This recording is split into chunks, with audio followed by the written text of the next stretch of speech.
Hare Krishna everyone. We are learning a beautiful song, Shri Shri Sachi Sutashtakam by Sarvabhauma Bhattacharya on Chaitanya Mahaprabhu. We have already learned 5 verses. Today we will learn from 6th verse onwards. All of you repeat after me.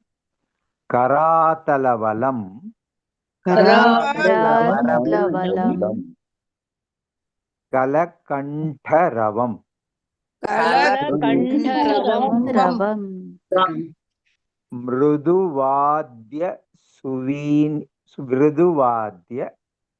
Mruduvadya Suvinikaya Suvinikaya Madhuram Please, whatever I am telling, don't tell extra, don't tell less. Once again, I repeat, second line.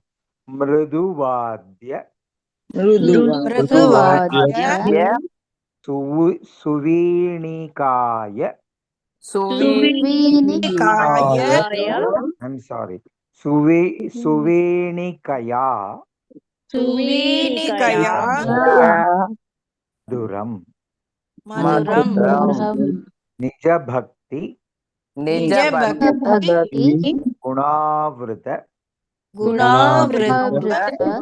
Natyakaram Pranamami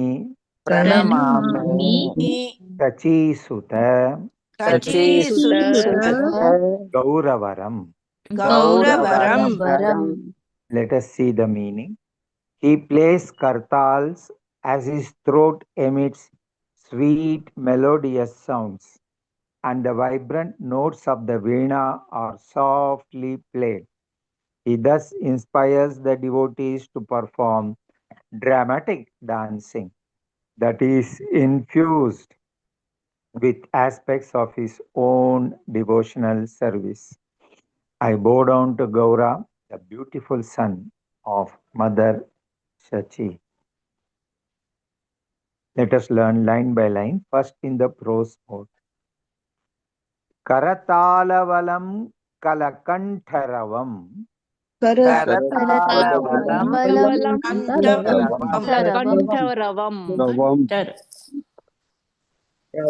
Still all are not telling in one rhythm.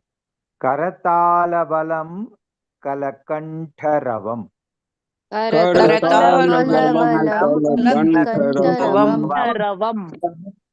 Mruduvadya Suvinikaya Madhuram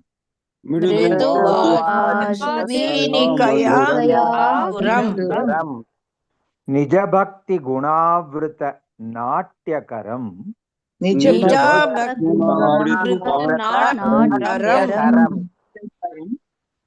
Pranamami Shachisuta Gauravaram.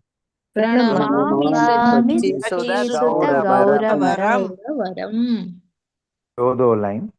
Karatalavalam Kalakantaravam Mruduvadya Suvinikaya Madhuram.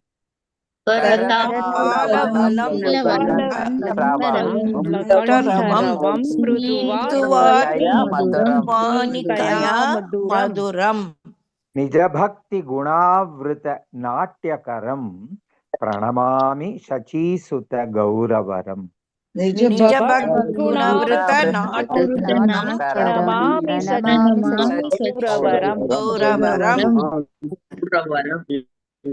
Total shloka.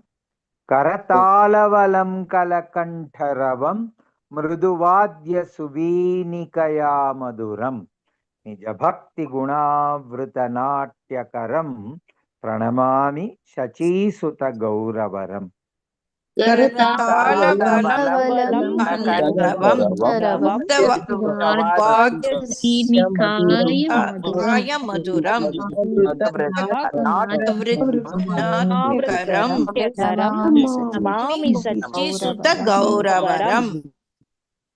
Line by line in the tune we will learn.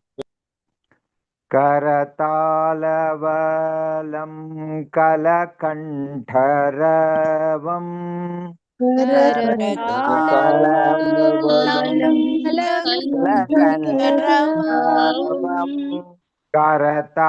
करतालवलं कलकण्ठरवम्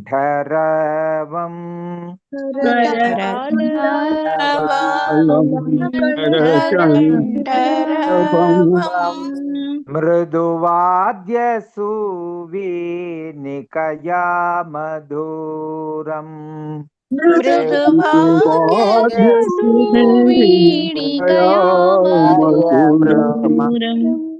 मृदुवाद्यसुवीनिकया मधुरम्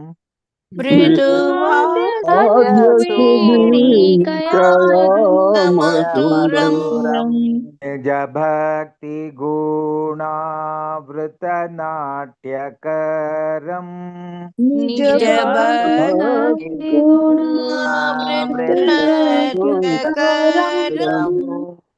निज भक्ति गुणावृतनाट्यकरम्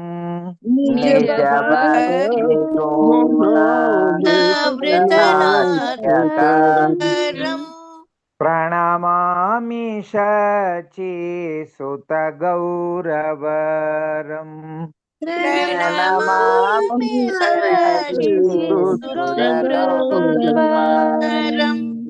प्रणमामि शचीसुतगौरवरम्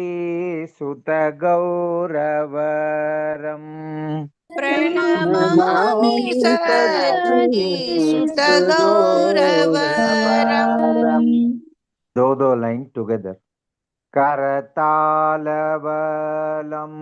कलकण्ठरवं मृदुवाद्यसुवीनिकया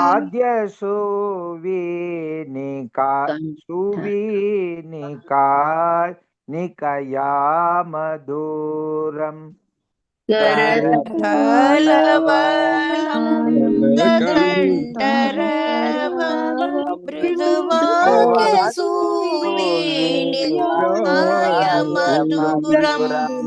करतालवलं कलकण्ठरवं मृदुवाद्यसुवीनिकया मधुरम्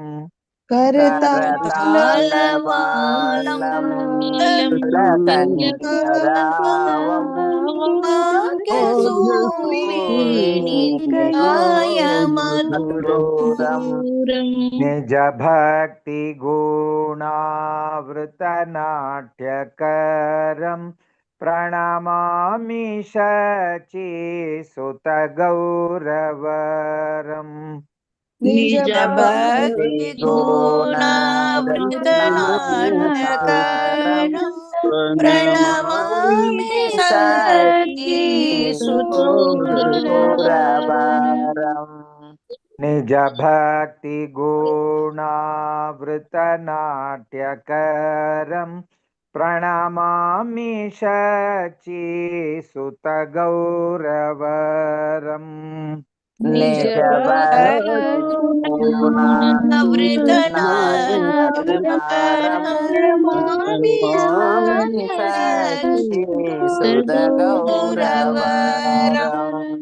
entire श्लोक करतालवलं कलकण्ठरवं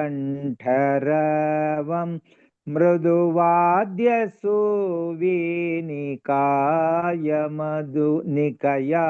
मधुरम् निज भक्ति गुणावृतनाट्यकरम् प्रणमामि शचीसुतगौरवरम्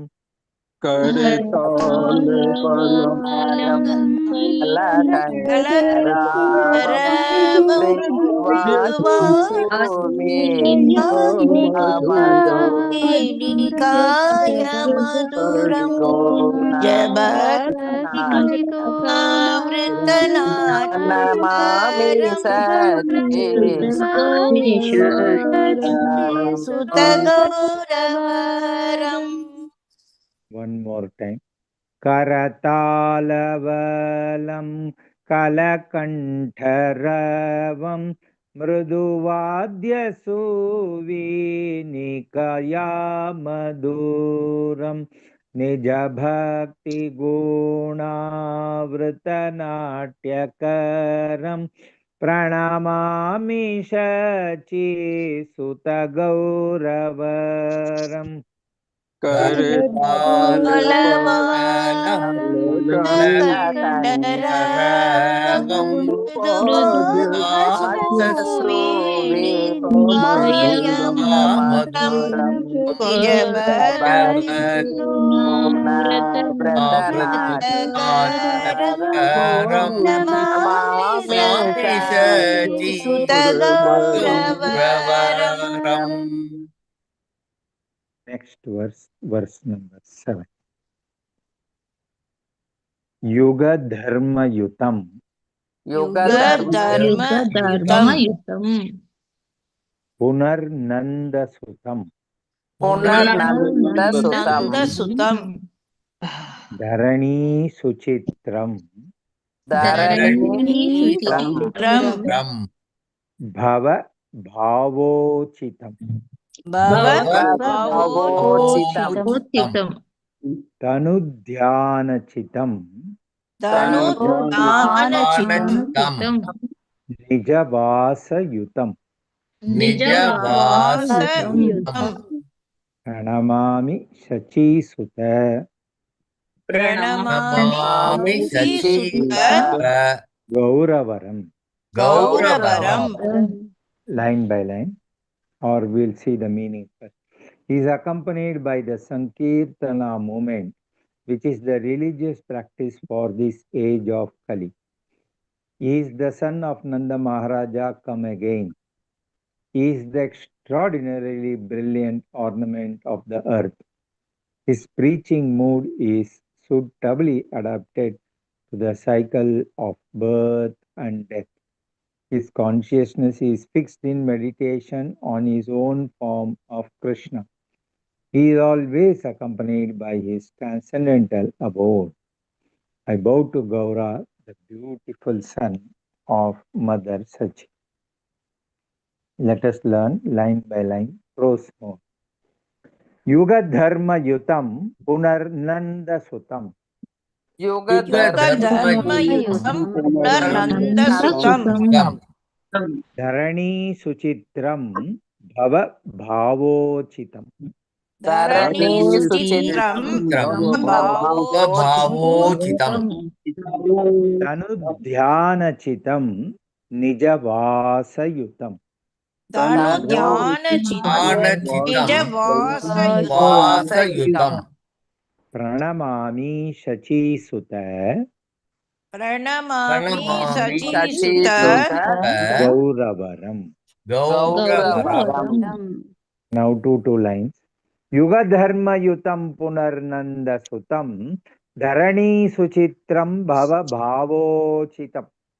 युगधर्मयुतं पुनर्नन्दसुतं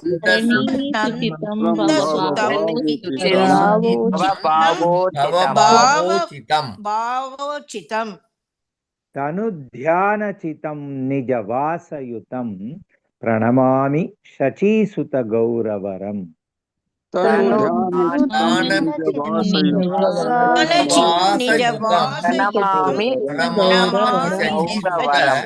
गौरवरम्. Entire shloka. Yuga Dharma Yutam Punarnanda Sutam Dharani Suchitram Bhava Bhavochitam Tanudhyanachitam Nijavasayutam Pranamami Shachisuta Gauravaram. युगधर्मयुतं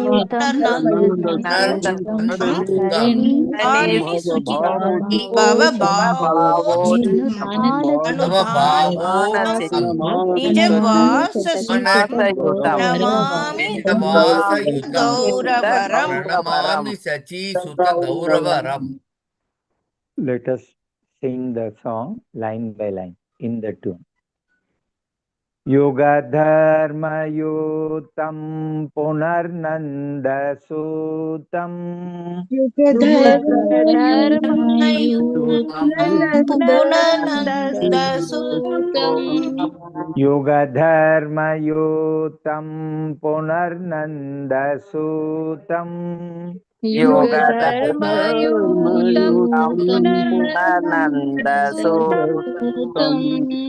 1 minute, I have to attend one phone.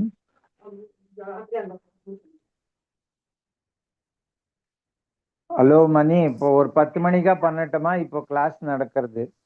என்ன சொல்லணும்?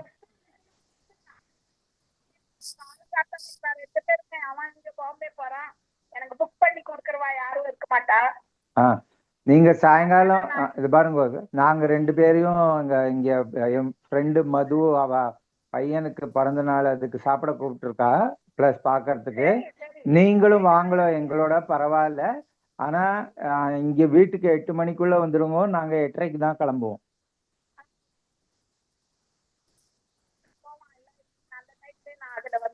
நீங்க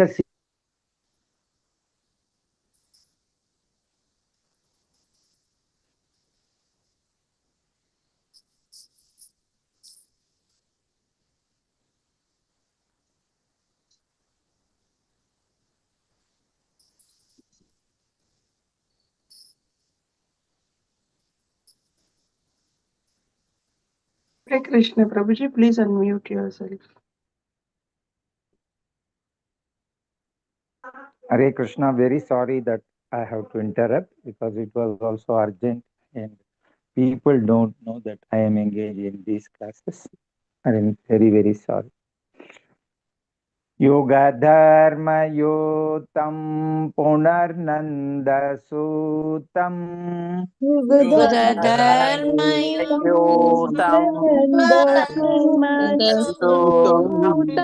युगधर्मयुतं पुनर्नन्दसूतं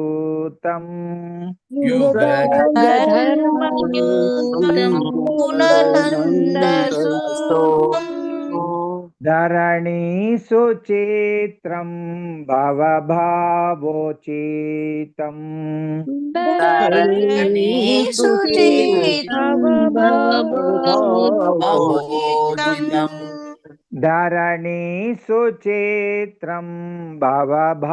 भवभावोचितं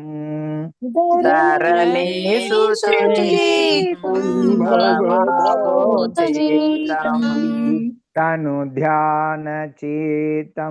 निजवासयुतं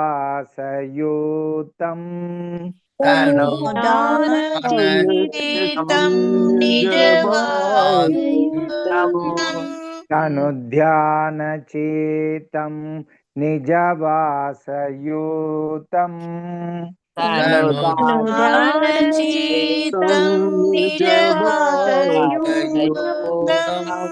प्रणमामि शचीसुतगौरवरम् प्रणमामि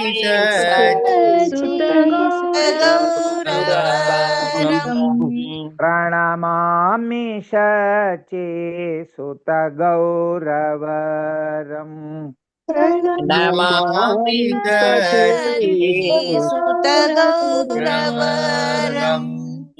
Two lines. योगधर्मयुतं पुनर्नन्दसूतं धरणीषु चित्रं भवभावोचितं योगधर्मयुतं पुनर्नन्दसूतं धरणीषु चित्रं भवभावोचितं अनुध्यानचितं निजवासयुतं प्रणमामि शचीसुतगौरवरम् तनुजानचीतं निजभासयुतं प्रणमामि शचीसुतगौरवरम् अनुध्यानचित्तं निजवासयुतं प्रणमामि शचीसुतगौरवरम् तनुजानचीतं निजभासयुतं प्रणमामि शचीसुतगौरवरम् Entire shloka. Yoga dharma yutam punarnandasutam dharani suchetram bhavabhavochitam tanudhyana chitam nijavasayutam pranamami shachi sutagauravaram. धर्मयुतं पुननन्दसूतं धरणीसुचितं भवभावुचितं तनुजानचितं निजवासयुतं प्रणमामि शचीसुतगौरवरम् Yoga dharma yotam punarnandasutam dharani suchetram bhavabhavochitam tanudhyana chitam nijavasayutam pranamami shachi sutagauravaram. धर्मयुतं पुननन्दसूतं धरणीसुचितं भवभावुचितं तनुध्यानचितं निजवासयुतं Namami शचीसुतगौरवरम्. Verse number 8. Arunam Nayanam Charanam Vasanam Vadane Khalitam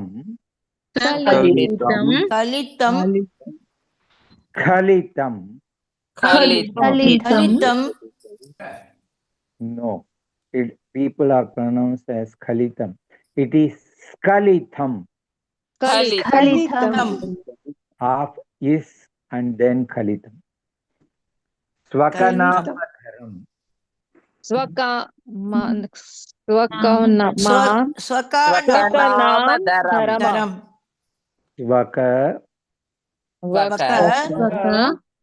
Swaka half yes. Swaka Namadharam. Kurute Surasam.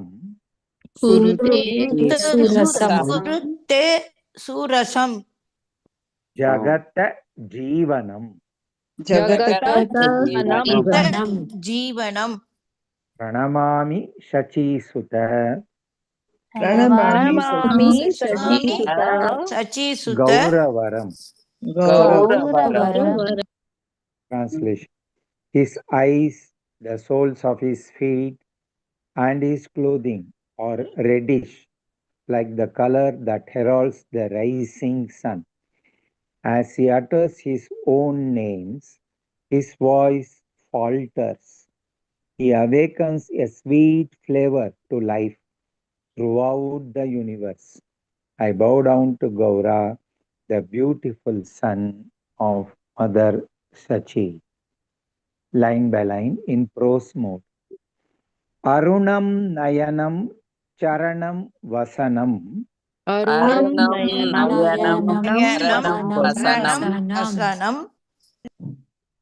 वदने स्खलितं स्वकनामधरम् वदने स्खलितं नामधरम्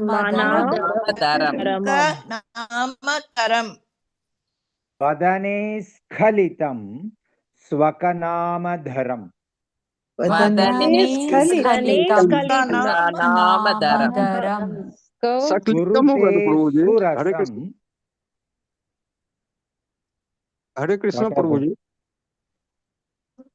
बोलो। ये सकलितम होगा ना, खलितम। मैं जो भी बोल रहा हूँ उसे अभी सॉरी फॉलो कीजिए, बाद में सॉरी मिस्टेक है तो मैं बाद में बताता हूँ। We are sorry recording, okay, so sorry we should not really, we are not aware at all in the class. जी। कुरुते सुरसं जगत जीवनम कुरुते सुरसं जगत् जीवनम् प्रणमामि शचीसुत गौरवरम् प्रणमामि शचीसुत गौरवरम् 2 लाइन। अरुणं नयनं चरणं वसनं वदने स्खलितं स्वकनामधरम् अरुणं नयनं चरणं वसनं वदने स्खलितं स्वकनामधरम् कुरुते सुरसं जगतज्जीवनं प्रणमामि शचीसुत गौरवरम् कुरुते सुरसं जगतः जीवनं प्रणमामि गौरवरम् एंटायर श्लोका। अरुणं नयनं चरणं वसनं वदने स्खलितं स्वकनामधरम् कुरुते सुरसं जगतज्जीवनं प्रणमामि शचीसुत गौरवरम् अरुणं नयनं नयनं चरणं वदनं वदने स्खलितं स्वकनामधरम् कुरुते कुरुते सुरसं सुरतं जगत् सुरसं जगदज्जीवनं प्रणमामि प्रणमामि गौरवरम् In the tune, line by line. अरुणं नयनं चरणं वसनम् अरुणं नयनं चरणं वसनं अरुणं नयनं चरणं वसनम् अरुणं नयनं चरणं वदने स्खलितं स्वकनामधरम्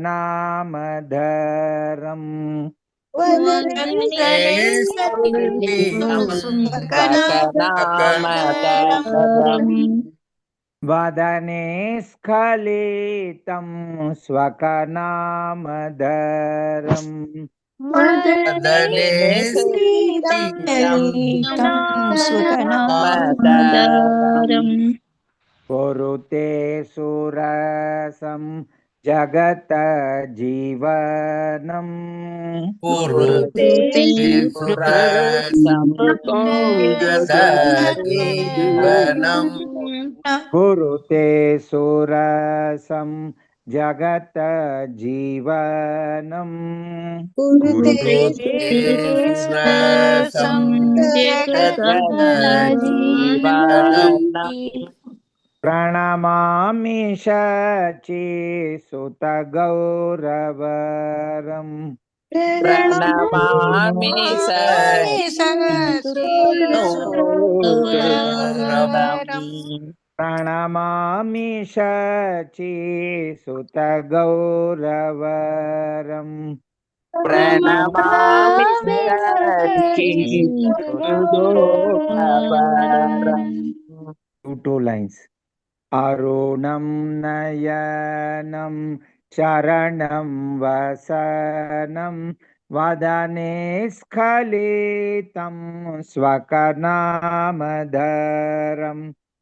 अरुणं नयनं वसनं वदने स्खलितं स्वकनामधरम् अरुणं नयनं चरणं वसनं वदने स्खलितं स्वकनामधरम् अरुणं नयनं शरणं शरणं वदने स्खलितं सकनामधरम् कुरुते सुरसं जगत जीवनं प्रणमामि शचीसुत गौरवरम् कुरुते सुरसं जगता जीवनं प्रणमामि शचीसुतगौरवरम् कुरुते सुरसं जगत जीवनं प्रणमामि शचीसुत गौरवरम् कुरुते सुरसं जगता जीवनं प्रणमामि शचीसुतगौरवरम् Entire shloka. अरुणं नयनं चरणं वसनं वदने स्खलितं स्वकनामधरं कुरुते सुरसं जगत जीवनं प्रणमामि शचीसुत गौरवरम् अरुणं नयनं शरणं वसनं स्खलितं सकनामधरम् ते प्रणमामि शचीसुतगौरवरम् अरुणं नयनं चरणं वसनं वदने स्खलितं स्वकनामधरं कुरुते सुरसं जगत जीवनं प्रणमामि शचीसुत गौरवरम् अरुणं नयनं वसनं वदने स्खलितं सकनामधरम् कुरुते सुरसं जगज्जीवनं प्रणमामि शचीसुतगौरवरम्। आज सीखा हुआ श्लोक एक बार रिवीजन होगा मेरे से, आप लोग सिर्फ सुनना। Verse number 6 to 8। करतालवलं कलकण्ठरवं मृदुवाद्यसुवीनिकया मधुरं निजभक्तिगुणावृतनाट्यकरं प्रणमामि शचीसुत गौरवरम्। Verse number 7। योगधर्मयुतं पुनर्नन्दसूतं धरणीसुचित्रं भवभावोचितं तनुध्यानचितं निजवासयुतं प्रणमामि शचीसुत गौरवरम्। Verse number 8। अरुणं नयनं चरणं वसनं वदने स्खलितं स्वकनामधरं कुरुते सुरसं जगत जीवनं प्रणमामि शचीसुत गौरवरम्. All of you repeat after me. Hare Krishna, Hare Krishna, Hare Krishna, Hare Krishna, Krishna Krishna, Hare Hare, Krishna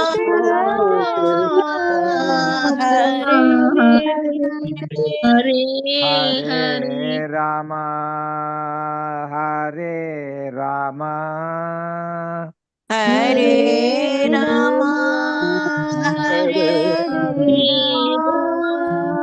Rama Rama, Hare Hare, Rama Rama, Hare